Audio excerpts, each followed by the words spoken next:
Hi, John Marr here, Jennifer Marr, I guess I'm supposed to actually say. And welcome back to Success in Real Estate. And yep, again, no makeup, baseball cap. I'm just setting a good example for all you realtors out there. You definitely don't want to start using the excuse like, I don't have my makeup on, or I'm not dressed, or I'm not this. Consistency is key. But what I want to talk to you about today, oh, and Anthony, a little shout out to you, for crush it in real estate. But I want to talk to you today about shifting markets and being ahead of the game. Now, I have no idea what's going to happen, and unpredictable markets. So I really don't know what's going to happen. I pretty confident that it's going to stay a seller's market, obviously, way through this year and through the winter. And then I'm not 100% certain, but I have a feeling it's going to last for a bit with the inflation. Keep going up and whatnot. But I will tell you, if you have not been paying attention or trending recently, you're probably just going around saying, "Oh yeah, it's a hot market. It's a hot market. It's crazy." No, no, no. But we just actually experienced the dip. It slowed down. The rate of contracts, the rate of sales, and all that slowed down for about a 3-week period, and now it's ramping back up. So, but if you're not paying attention, and that could be completely different in your personal market that you serve.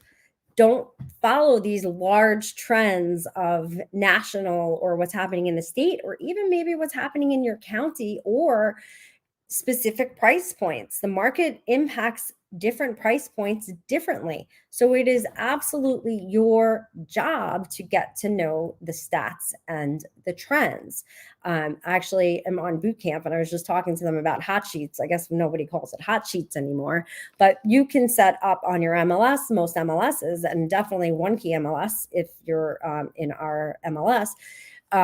You can set up your dashboard so you can pick a specific area, a specific type of property, and then you can put on there, you want to have all the new listings, all the active, all expired listings, listings that sold, so on and so forth. So just to give you an example, we looked up this morning commercial real estate, and I believe it was Westchester and Putnam, and there was like 133 new listings, and there was like 260 expired listings. So what does that tell you about the market? It tells you that the commercial market is struggling, okay, big time.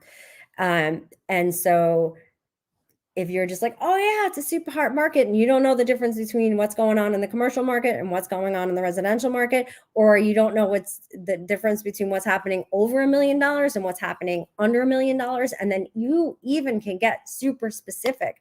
When I do a listing appointment, I think I always do the price brackets, especially if they're looking to list a little bit higher. Let's say they want to list at 575 and you think they should list at 540. So a stat that you want to pull is how many properties sold for over 550, between 550 and 575, and how many properties sold between 500 and 550. If you've got 15 properties that sold over 550 and you've only got 5 that sold under, well, then I think it's a safe bet. Maybe there's just more actual buyers in the higher price point. More often than not, though, it's less, and it's usually a huge difference.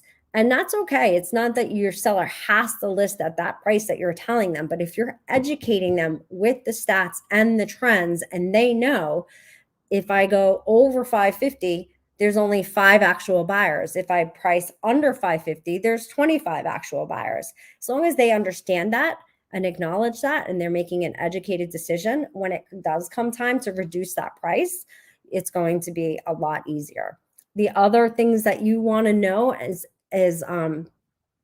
basically the rate of sales. How long is it taking as a house goes on the market? How often are they selling?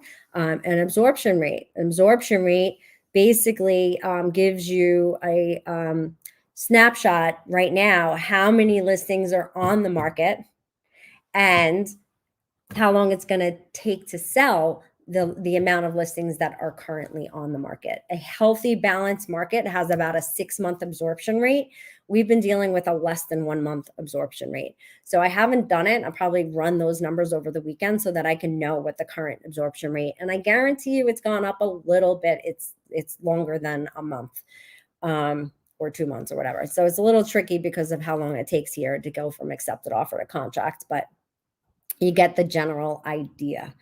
And then too many realtors are running out there not knowing absorption rates, or, just sticking with it's a hot market, not knowing those little nuances of the unpredictable part of where I think we're going to see a little bit of up and down.